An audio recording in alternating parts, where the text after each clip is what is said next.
7439,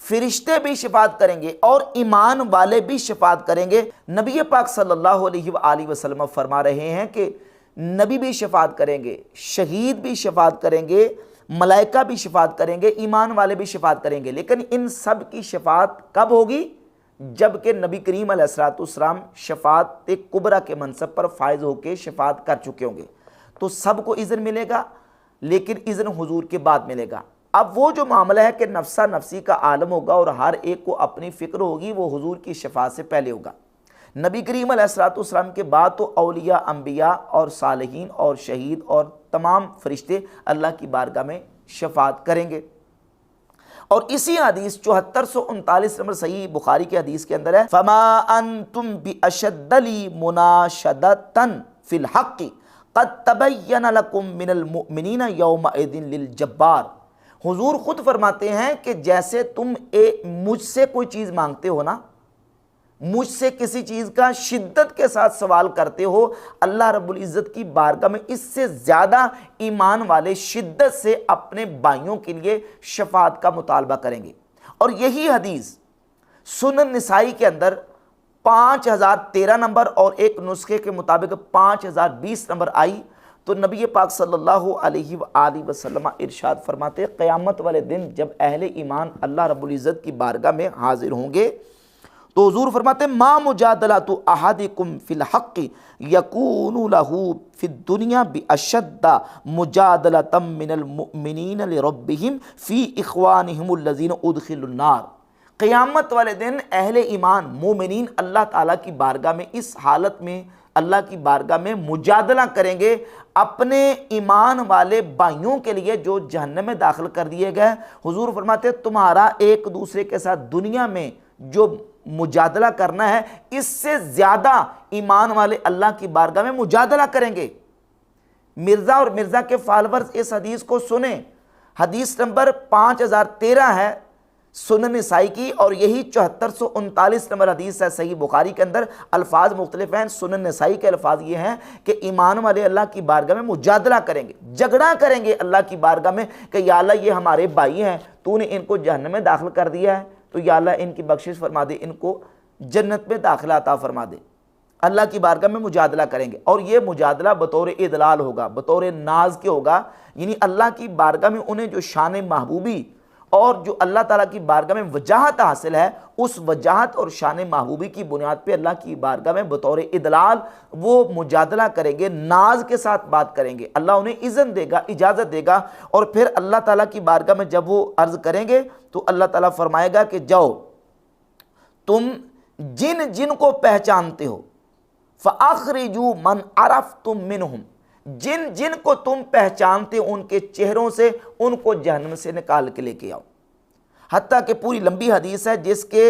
ذرہ برابر بھی جس کے دل میں ایمان ہوگا اللہ تعالیٰ کے اذن سے پھر وہ اہل ایمان ان جہنمیوں کو جہنم سے نکال کے لے کے آئیں گے۔ اور اس کے علاوہ ایک اور حدیث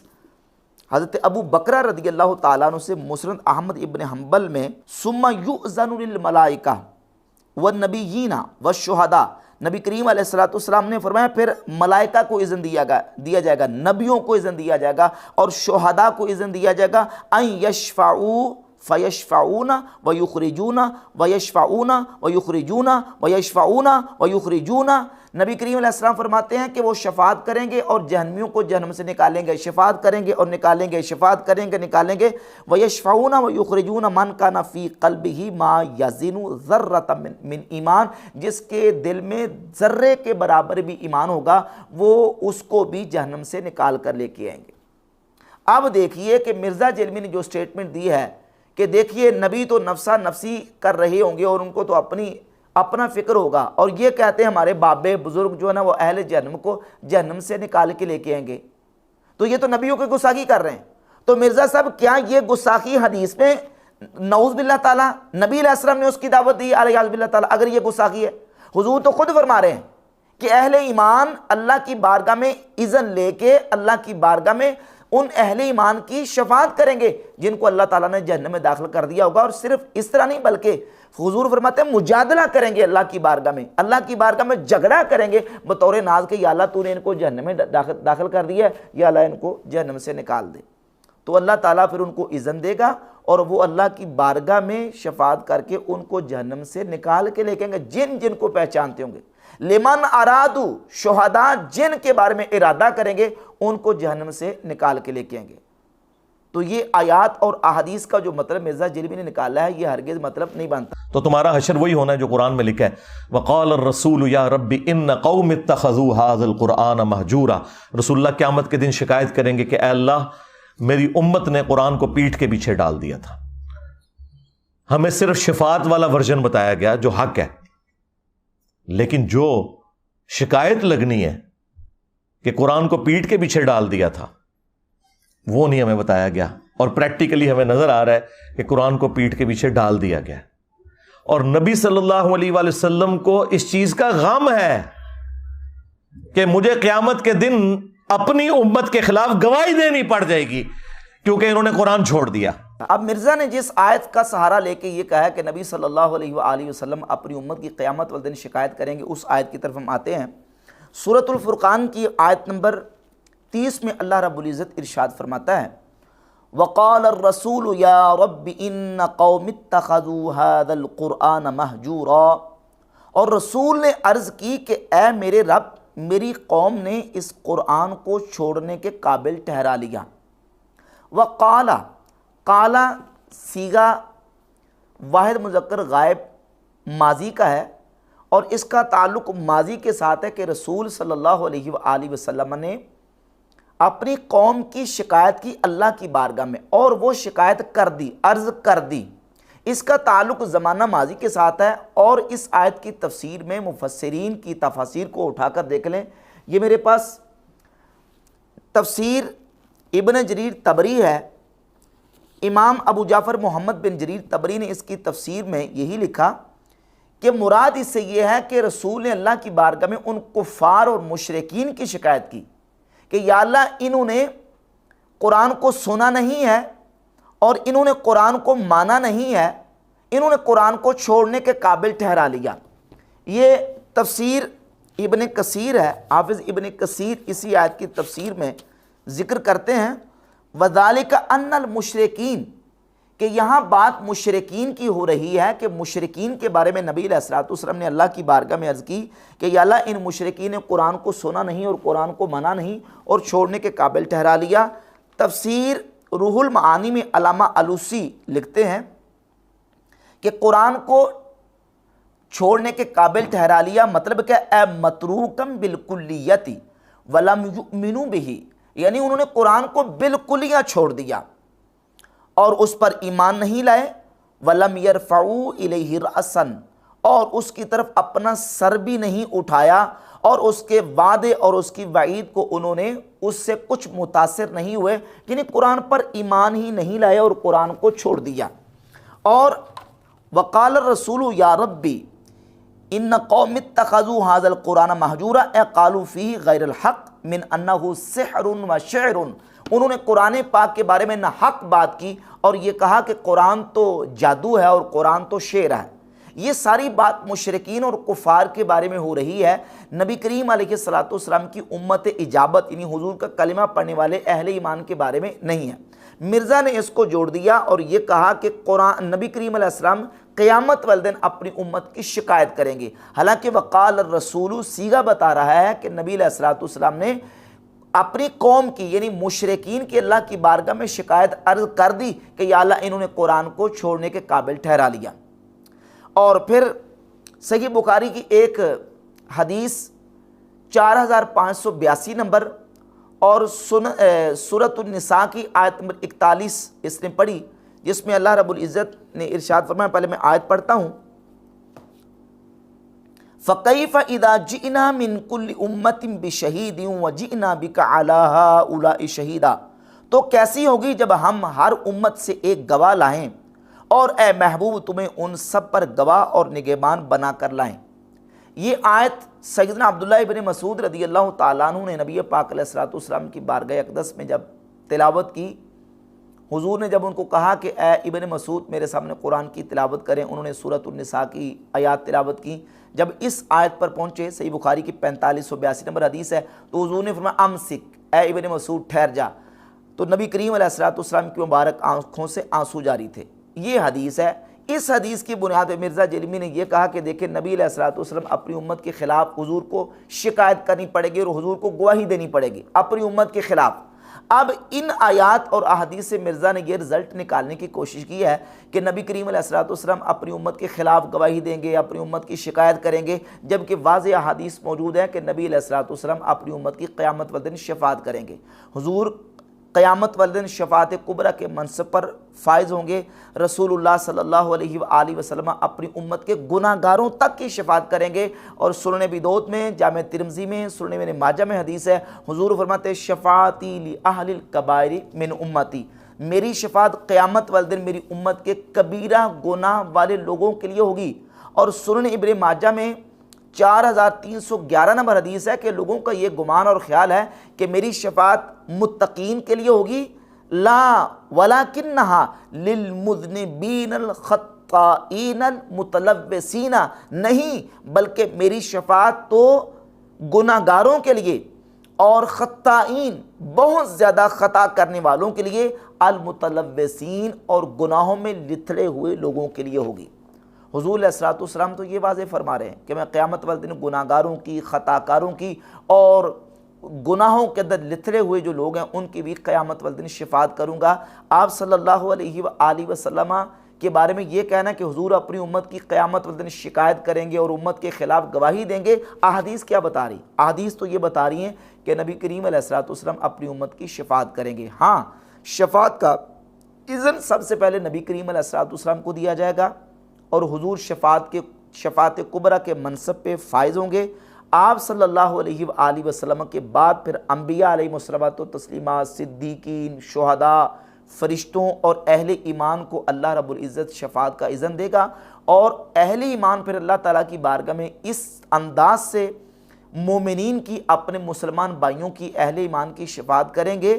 کہ اللہ کی بارگاہ میں مجادلہ کریں گے۔ سنن نسائی کی 5013 نمبر حدیث اور صحیح بخاری کی 7439 نمبر حدیث کے مضمون کے مطابق حضور خود فرماتے ہیں کہ جس طرح تم مجھ سے سوال کرتے ہو، اس سے زیادہ شدت کے ساتھ اہل ایمان اللہ کی بارگاہ میں